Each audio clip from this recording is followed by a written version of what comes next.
Week 1 review. Let's look at how children learn. Children need motivation to learn. What is motivation?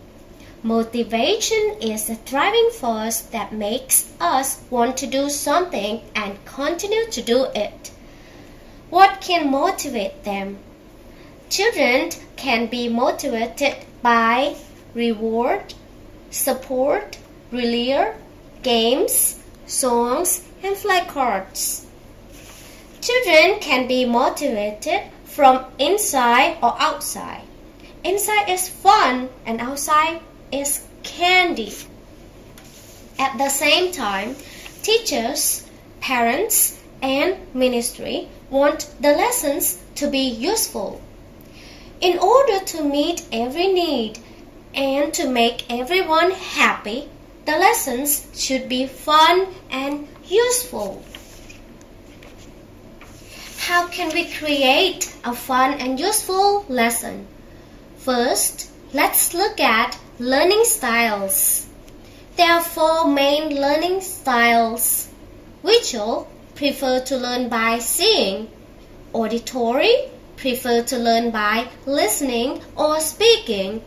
Kinesthetic, prefer to learn by doing or moving. Tactile, prefer to learn by touching. Next, concepts and skills.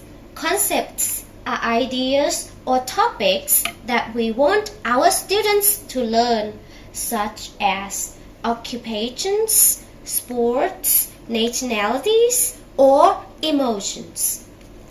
Skills are what we're asking them to do. Labeling, guessing, and matching are examples of skills.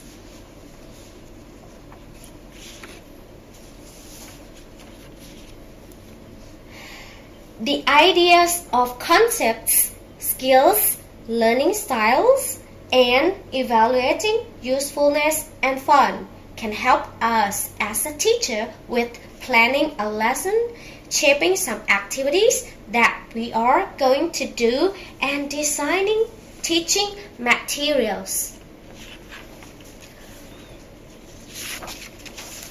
When you plan a lesson, think about these questions. Is it useful? Is it fun? Which learning style does it utilize? What are concepts and skills? Now, let's move on to bottom up and top down. So, what is bottom up? Bottom up involves catching up in the details. The ideas are controlled. It is teacher-centered. The teacher tends to focus on form and accuracy. The examples of bottom-up activities are phonics, chants, surveys, and memorizing. What is top-down? Top-down approach involves looking at the big picture or holistic. The ideas are free. The teachers focus on meaning and fluency. Projects, brainstorming, role play, and jigsaw are activities that top-down approach are applied. Designing activities as top-down is good. On the other hand, bottom-up is needed to help young learners to learn. So, bottom-up and top-down approaches should be met at the middle. Young learners can start learning grammar easily by using language chunk.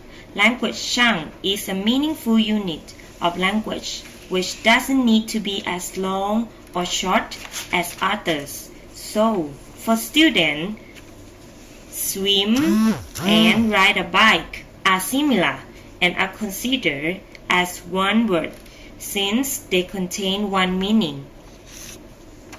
A teacher can create SMART goals by setting specific goals. Make the goal measurable and achievable. Make sure the goals are relevant and have a clear timeline for completion. The SMART goals will lead us from where we are now to where we want to be.